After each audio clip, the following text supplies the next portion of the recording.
દાહોદ તાલુકાના નવાગામ ઉગમણા ફળિયા ખાતે હનુમાનજી મહારાજના પુનઃ પ્રાણ પ્રતિષ્ઠા મહોત્સવ કાર્યક્રમમાં મહંત શ્રી 1008 મહામંડલેશ્વર દયારામ દાસજીના સાનિધ્યમાં કાર્યક્રમ યોજાયો।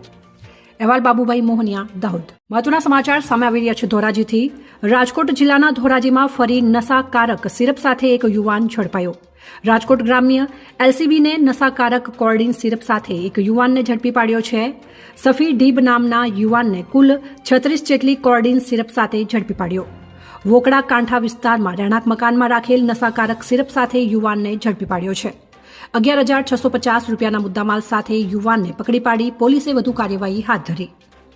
આજરોજ દાહોદ તાલુકાના ગલાલિયા વાડ મુકામે જિલ્લા પંચાયતના ગામ ચાલો અભિયાનમાં પ્રવાસી કાર્યકર્તાએ કાર્યશાળા મળીને જિલ્લા પંચાયતમાં લડેલા તેમજ ગામનો અને આગેવાનોએ સૌએ મળીને અયોધ્યા પ્રવાસ જનાર ભારતીય જનતા પાર્ટીના કાર્યકર્તાઓને ખૂબ ઉત્સાહભેર કીટનું વિતરણ કરવામાં આવ્યું હતું।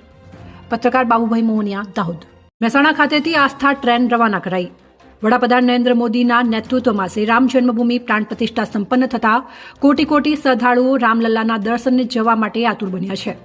આજરોજ તારીખ 8/2/2024 કેબિનેટ આદિજાતિ વિકાસ પ્રાથમિક માધ્યમિક અને પ્રૌઢ શિક્ષણ મંત્રી પ્રોફેસર ડોક્ટર કુબેરભાઈ ડિંડોરે મહેસાણા જિલ્લાના 1380 જેટલા રામ ભક્તોને અયોધ્યાજી દર્શને લઈ જતી આસ્થા સ્પેશિયલ ટ્રેનને મહેસાણા ખાતેથી શ્રદ્ધા સાથે લીલી ઝંડી આપીને પ્રસ્થાન કરાવી હતી।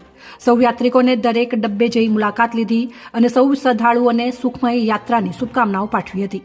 આ અવસરે સાથે પ્રદેશના મહામંત્રી રજનીભાઈ પટેલ, ધારાસભ્ય મુકેશભાઈ પટેલ અને લવિંગજી ઠાકોર, અન્ય હોદ્દેદારો, પાર્ટીના કાર્યકરો અને વિશાળ સંખ્યામાં રામ ભક્તો હાજર રહ્યા હતા।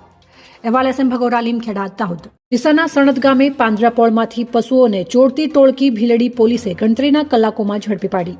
ડીસા તાલુકાના સણદ ગામે આવેલ પાંજરાપોળમાંથી 2 દિવસ પહેલા રાત્રિના સમયે અજાણ્યા શખ્સો દ્વારા પાંજરાપોળનો દરવાજાનું તાળું તોડીને 4 ભેંસ અને 2 પાડા ચોરાયા હતા, જેની પોલીસ સ્ટેશનમાં ફરિયાદ નોંધાઈ હતી, જેમાં ભીલડી પોલીસે ગણતરીના કલાકોમાં ચોરીનો ભેદ ઉકેલી લીધો હતો।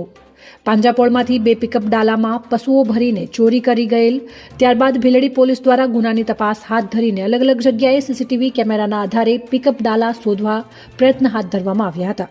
Bhildi PSI AK Desai, police sub inspector Bhildi police સ્ટેશનનો સ્ટાફ સાથે પેટ્રોલિંગમાં હતા।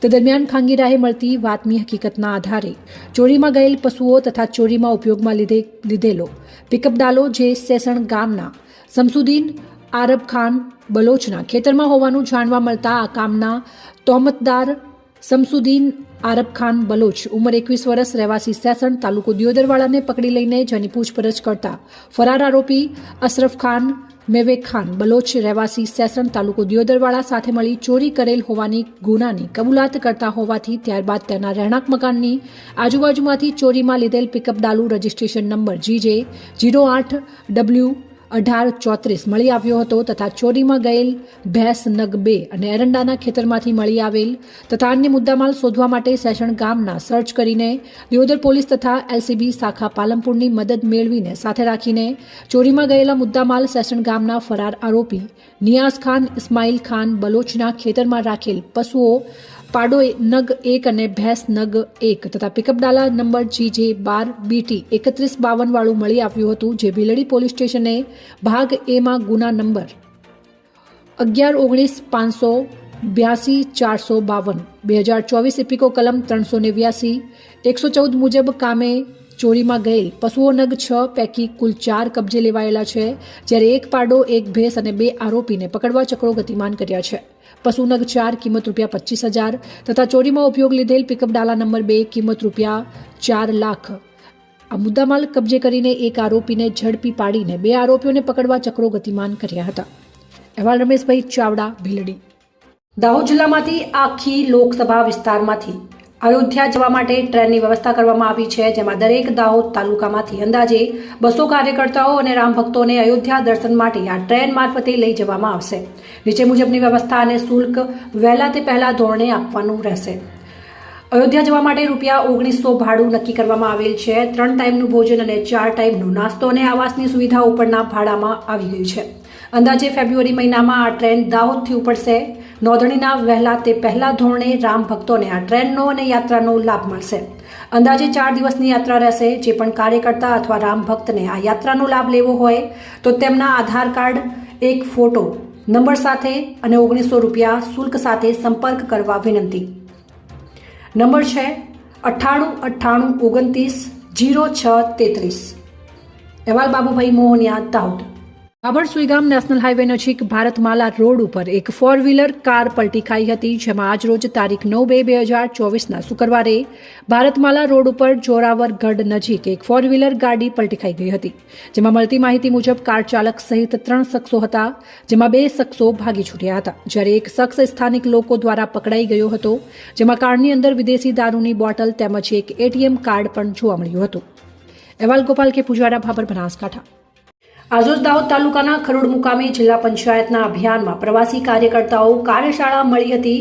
જિલ્લા પંચાયતના લડેલા તેમજ ગ્રામ્યજનો અને આગેવાનોએ સૌએ મળીને આરોગ્ય પ્રવાસ જનાર ભારતીય જનતા પાર્ટીના કાર્યકર્તાઓને ખૂબ જ ઉત્સાહભેર કીટનું વિતરણ કરવામાં આવ્યું હતું. પત્રકાર બાબુભાઈ મોહનિયા, દાહોદ. દિયોદર સર્કિટ હાઉસ ખાતે કોંગ્રેસની બેઠક યોજાઈ. બનાસકાંઠા જિલ્લામાં કોંગ્રેસ પક્ષમાંથી વાવ ધારાસભ્ય જ્ઞાનીબેન ઠાકોરને સંસદની ચૂંટણી લડવી જોઈએ તેવું ભરતસિંહ વાઘેલાએ જણાવ્યું. લોકસભા ચૂંટણી પહેલા જિલ્લા કોંગ્રેસ પ્રમુખનું નિવેદન. લોકસભાની ચૂંટણીના હવે પડઘમ વાગી ચૂક્યા છે, જેમાં ગુજરાતમાં મહત્વની ગણાતી બનાસકાંઠા જિલ્લાની બેઠક પર ચૂંટણીને લઈને રાજકારણ ગરમાયું છે, જેમાં લોકસભાની ચૂંટણી અંગે દિયોદર સર્કિટ હાઉસ ખાતે કોંગ્રેસની બેઠક યોજાઈ હતી, જેમાં જિલ્લા પ્રમુખ ભરતસિંહ વાઘેલા સહિત કોંગ્રેસ પક્ષના દિગ્ગજ નેતાઓ ઉપસ્થિત રહ્યા હતા. જેમાં કોંગ્રેસ જિલ્લા પ્રમુખ ભરતસિંહ વાઘેલાએ નિવેદન આપતા કહ્યું કે ચોક્કસપણે જિલ્લાના દરેક કાર્યકરોનો એક સૂર છે કે જિલ્લામાં લોકસભાની ચૂંટણી વાવ ધારાસભ્ય જ્ઞાનીબેન ઠાકોરે લોકસભાની ચૂંટણી લડવી જોઈએ. હું પણ જિલ્લા કોંગ્રેસ પ્રમુખ તરીકે બેનને વિનંતી કરું છું કે જિલ્લામાં દરેક કાર્યકરોની લાગણી છે. જ્ઞાનીબેન ઠાકોરે પણ દરેક કાર્યકરોનો ઉત્સાહ દેખતા જ્ઞાનીબેન ઠાકોરે દાવેદારી નોંધાવી છે, જેમાં જિલ્લામાં પ્રવાસ કરતા સમયે દરેક કોંગ્રેસના કાર્યકરોની લાગણી છે કે ચૂંટણી લડવી જોઈએ.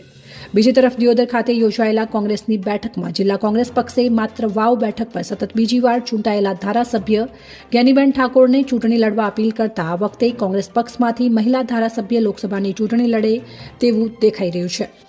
અહેવાલ પ્રદીપસિંહ વાઘેલા, દિયોદર, બનાસકાંઠા.